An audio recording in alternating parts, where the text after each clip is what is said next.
So, this is part 2.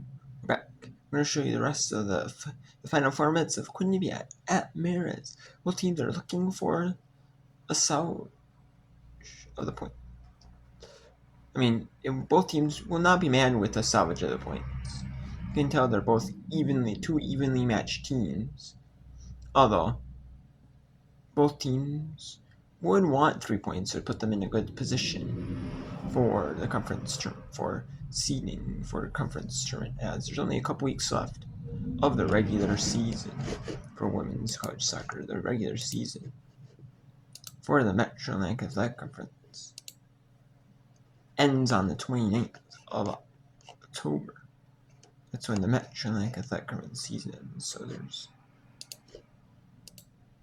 like a few games left. So we got 2 match days.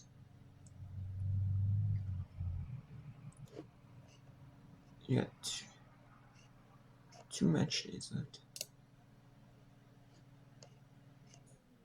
You know, you got 3. You got 4. And after today, you got, including today's games, there's 6 match days left. So that's kind of looking thin for the Metro, like 6 games left. Not looking the best, but for these two teams. But if you can get a few games, if you can get some 3 points, especially teams at the top, that would be really good going into if you had to rematch in the conference tournament. That would be nice, to get them. You have the edge on them. Or if it's even at scoreless game, that both teams are even. It'll go down probably if they play in the conference tournament. These two teams, it could go down to overtime or a shootout even. The shootout would be after the 10-minute overtimes are done first. In professional soccer, it's 2 15 overtimes.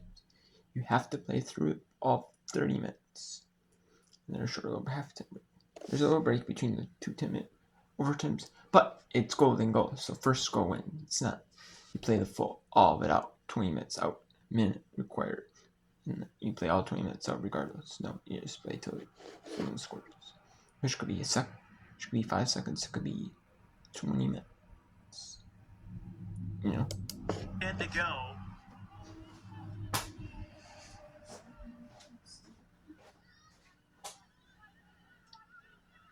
Harris gets the takeaway. Siebert. Looks like they're going to get another offensive opportunity here, but they're without their lead goal scorer right now on the field. We'll see how this impacts them offensively. And for Quinnipiac, goal kick inside 2 minutes to go. Wait, that kind of cool.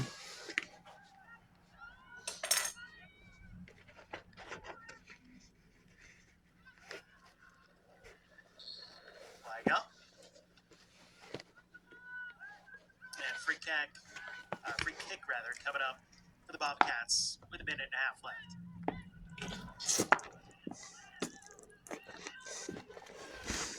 Another chance for Quinnipiac. They played their cards right. They come away with quite the victory. But a picked off. It's Bryan. Getting forced wide, Ella Bryan. Corner kick coming up. Oh no, pardon.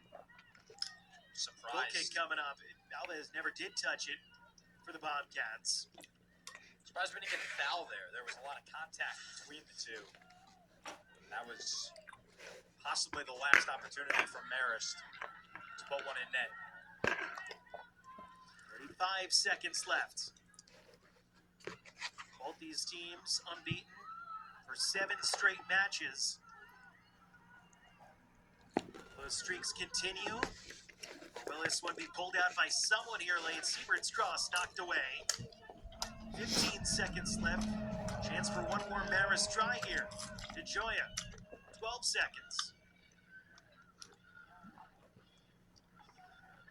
Quinnipiac holding strong. They clear it out of harm's way. And this one will end in a 0-0 draw. And there it is. Quinnipiac and Marist both ended in a 0-0 draw. That is a salvage of the points. Both teams are unbeaten for 7. You can see that they're both the top of the Metro Atlantic of that conference. Both going to 8 straight unbeaten. Well,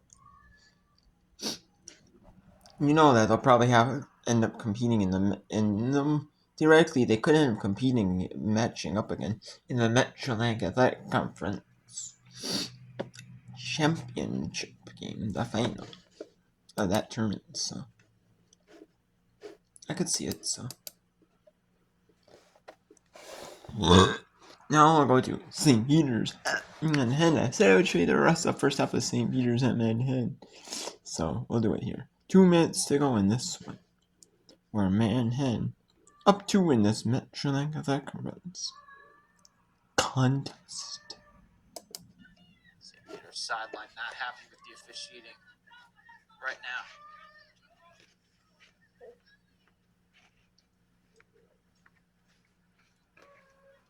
Smith turning to the middle for Manhattan.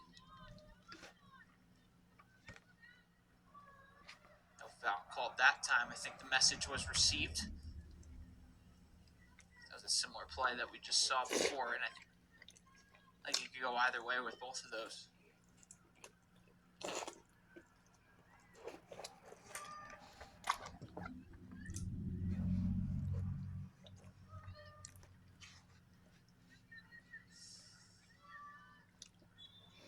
Diaz taken down with just over a minute to play in this first half. One that's been controlled by Manhattan. As they go into the intermission with a comfortable lead here, just interesting to see how they play things out in the second half. Dangerous clearance intercepted by Ragland.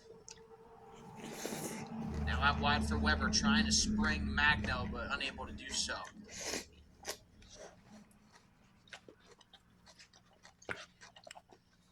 We've seen a couple bright moments from Julia Pino Magno. Hasn't had a ton of space with the ball to do much, but when she's been on the ball, she's been largely creative in her opportunities. Great way to draw defenders in and then lose them shortly after. But the Jaspers have done a good job of swarming her as much as they can. But even through those moments, we've seen a lot of her creativity on the field. And that's how the first half is going to come to an end. And it's a dominant opening 45 for Manhattan. They got out on the front foot. They got the opener, and they added on top of it. Lauren Ahern, Olivia McMaster, the goal scorers for the Jaspers. It's a 2-0 advantage for Manhattan at the break. We'll have plenty more at the first half. Highlights first half. So that is the end of the game right now. Now we'll take a look at the score here. So we have Siena at Canita score scheme. First half, South Carolina State chosen Southern score scheme. And 2-1 lead on Ryder in that halftime. Then head 2-0 on St. Peter's. And then Mountain Summaries at Fairfoot just got underway. And we have Collins and that'll be some play. In the second, and we'll show you a little bit now. Yeah, because there'll be a little bit of a break. 15 break. So we'll get a little bit in that fourth, but we'll show you a little bit now as well. And American gets to go up the penalty corner.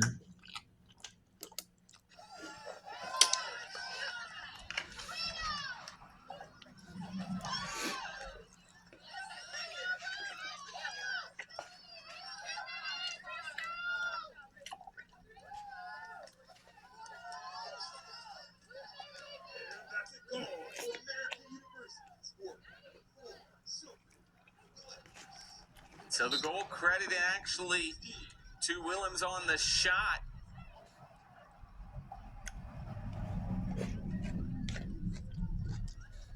So another quarter of the homestand, another goal for American. 11 quarters so far on the homestand here at the Jacobs Complex, and the Eagles have scored in 9 of them. A chance to make it 2 in this quarter, though, as Guidish has space as she works her way into the circle, plays it across the face of goal, taken away, and cleared by Handelong.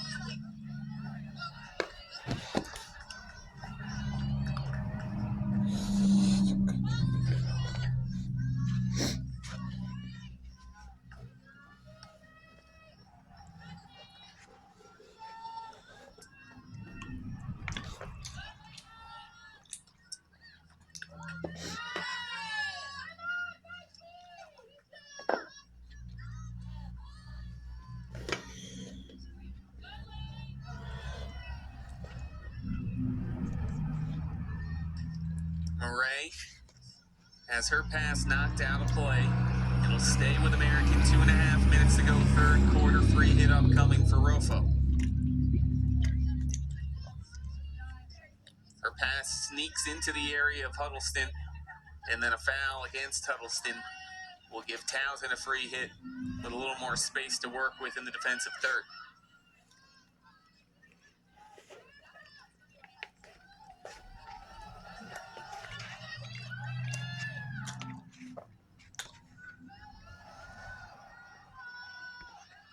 Ridge gets away from traffic. Was able to feed it to... So, if you ever watched their Townsend versus American University, tune in to ESPN Plus to watch this game. Right now, I'm going to end the whip round, and we'll go to... and I'll show you some more later on in the end. But for right now, you want to watch the fourth quarter, the rest of the third quarter, and the start of the fourth until the whip round gets back going on. Here, right here, and you can see Quinnipiac for 16 points. Marist with 13, so they're in the top of the conferences. Just like I thought. So they'll end up playing not a quarter final, not a final. Like I said, they'll play a semi-final at Quinnipiac in the one format.